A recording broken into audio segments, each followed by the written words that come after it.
अस्सलाम वालेकुम नाजरीन, एक नई वीडियो के साथ में मोहम्मद नमान सादक।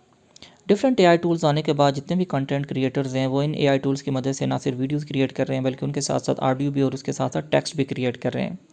लेकिन इन एआई टूल्स की मदद से जो टेक्स्ट क्रिएट किया जाता है उसकी रिलायबिलिटी कम होती है, क्योंकि बहुत दफ़ा ऐसी इन्फॉर्मेशन भी प्रोवाइड की जाती है जो सिरे से मौजूद ही नहीं होती है।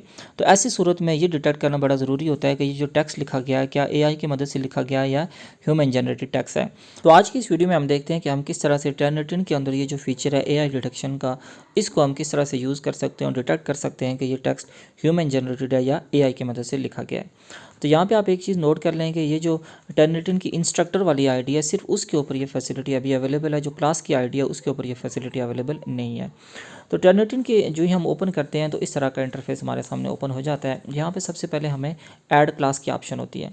तो यहाँ पे डिफरेंट क्लासेस ऑलरेडी ऐड हो चुकी है। अगर आपने कोई क्लास ऐड नहीं की है तो राइट साइड के ऊपर ऐड क्लास की ऑप्शन मौजूद है। आपने सबसे पहले यहाँ पे कोई क्लास ऐड कर लेनी है। जो ही आप क्लास को ऐड करके ओपन करते हैं तो इस तरह का इंटरफेस आ जाएगा। यहाँ पे सबसे पहले आपको असाइनमेंट एक ऐड करनी होती है। तो यहाँ पे आप देख सकते हैं राइट साइड के ऊपर आपको ऐड असाइनमेंट की ऑप्शन मौजूद होती है। तो मैंने MNS के नाम से एक असाइनमेंट पहले से ही ऐड की हुई है। आपने अगर असाइनमेंट ऐड नहीं की हुई है तो ऐड असाइनमेंट के ऑप्शन के ऊपर क्लिक करके आपने यहाँ पे असाइनमेंट को ऐड कर लेना है। उसके बाद यहाँ पे असाइनमेंट के ऑप्शन के ऊपर आप देख सकते हैं मोर एक्शन की ऑप्शन यहाँ पे मौजूद है। इसके ऊपर आप देख सकते हैं सबमिट के ऑप्शन भी यहाँ पे मौजूद है। आपने सिंपल क्या करना है, सबमिट के ऑप्शन के ऊपर क्लिक कर देना है। अब यहाँ पे आपने कुछ आपके स्टूडेंट ऐड हुए होंगे जिनके डॉक्यूमेंट्स आप वगैरह यहाँ पे चेक कर रहे होंगे। तो अगर आपका कोई स्टूडेंट यहाँ पे ऐड नहीं है तो सबसे पहले आपने क्या कर लेना है, किसी स्टूडेंट को आपने यहाँ पे ऐड कर लेना है। तो स्टूडेंट को ऐड करना भी सिंपल सा प्रोसेस है। यहाँ पे आप देख सकते हैं ऊपर स्टूडेंट के ऑप्शन मौजूद है। इस ऑप्शन के ऊपर आपने क्लिक करना होता है और यहाँ पे आपने किसी स्टूडेंट को ऐड करना होता है। तो स्टूडेंट को ऐड करने के हवाले से आप देख सकते हैं यहाँ पे ऐड स्टूडेंट की ऑप्शन मौजूद है। तो जब तक आप किसी असाइनमेंट के नीचे स्टूडेंट को ऐड नहीं करते हैं उस टाइम तक आप इस तरह से डॉक्यूमेंट को अपलोड नहीं कर सकते हैं और उसकी प्लेजरिज्म वगैरह चेक नहीं कर सकते हैं। अब हम सिंपल मोर एक्शन के ऑप्शन के ऊपर जाते हैं और सबमिट के ऑप्शन के ऊपर जूम क्लिक करते हैं।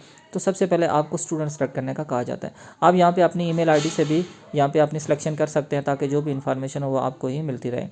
उसके बाद अब आपने क्या करना है, जो भी आपका डॉक्यूमेंट होगा उसका टाइटल आपने देना है और उसके बाद आपने जो आपका डॉक्यूमेंट होगा वो आपने यहाँ पे अपलोड कर लेना होता है। तो यहाँ पे मैंने एक डॉक्यूमेंट है जो एआई की मदद से भी उसमें कुछ टेक्स्ट मैंने ऐड किया हुआ है ताकि हम डिटेक्ट कर सकें कि क्या एआई डिटेक्शन होती है या नहीं होती है। तो इस तरह से इस टेक्स्ट को मैंने यहाँ पे शामिल किया है और मैंने इसको अपलोड किया है। अब शॉर्ट टाइम के अंदर अंदर हमारा जो डॉक्यूमेंट होता है वो यहाँ पे अपलोड हो जाता है। हमने सिंपल क्या करना होता है, फर्स्ट पेज हमें यहाँ पे शो हो रहा होता है, उसको हमने कंफर्म करना होता है कि यही हमारा डॉक्यूमेंट है। आप इसी तरह 1 बाय 1 बाकी जो पेजेस हैं उनको भी आप यहाँ पे देख सकते हैं।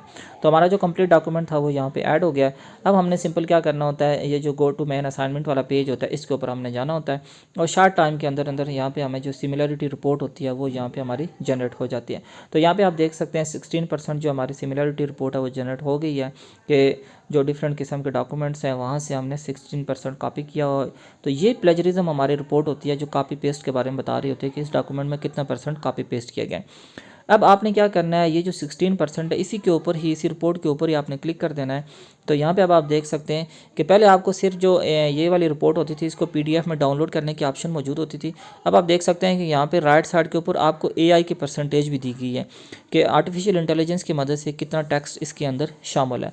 अब आप सिंपल क्या करते हैं, AI रिपोर्ट वाली जो ऑप्शन आती है परसेंटेज वाली उसके ऊपर आप क्लिक करते हैं तो फर्दर टैब इस तरह से आपके सामने यहाँ पे ओपन हो जाती है। तो यहाँ पे आप देख सकते हैं कि 53% हमें बताया गया है कि AI की मदद से ये टेक्स्ट लिखा गया है। अब ये जो AI की रिपोर्ट होती है ये अलग से जनरेट हो रही होती है। यहाँ पे आप टॉप के ऊपर आप देख सकते हैं ये डाउनलोड की ऑप्शन मौजूद होती है। तो AI राइटिंग रिपोर्ट के हिसाब से है। तो ये आप देख सकते हैं कि डाउनलोडिंग हमारी यहाँ पे स्टार्ट हो जाती है। तो इस तरह से आपका जिस तरह से वहाँ पे हमारा टेक्स्ट हाईलाइट होता है तो यहाँ पर भी हमारा टेक्स्ट हाईलाइट हो जाता है कि AI की मदद से कौन सा टेक्स्ट लिखा गया है। लास्ट पे हम बात कर लेते हैं कि AI डिटेक्शन को हम कैसे ख़त्म कर सकते हैं। तो यहाँ पे आप जो भी आर्टिफिशियल इंटेलिजेंस की मदद से चीज़ों को लिखें, आप उसको क्विल बोर्ड में जाके एक बार रिफ्रेश कर लें। इस तरह से भी प्लेजरिज्म आपकी ख़त्म हो जाती है। और उसके साथ साथ आप थोड़ा बहुत उसको खुद से रिफ्रेश कर लें, उसमें कुछ वर्ड्स को चेंज कर लें, कुछ रेफरेंसेस वगैरह को अगर आप ऐड कर लेते हैं तो इस तरह से भी आपकी AI डिटेक्शन ख़त्म हो जाती है। तो कुछ अगर आप सारे के सारे ज़रूरी नहीं है कि आप स्ट्रक्चर को ही चेंज कर लें, सारे के सारे सेंटेंस को चेंज कर लें। सिंपल अगर आप कुछ वर्डिंग वगैरह चेंज कर लेते हैं, सिंपल से आप उसके अंदर चेंजिंग लेके आते हैं तो AI डिटेक्शन आपकी यहाँ से ख़त्म हो जाती है। तो ये थी हमारी आज की वीडियो कि हम किस तरह से टर्निटिन की मदद से AI डिटेक्शन कर सकते हैं।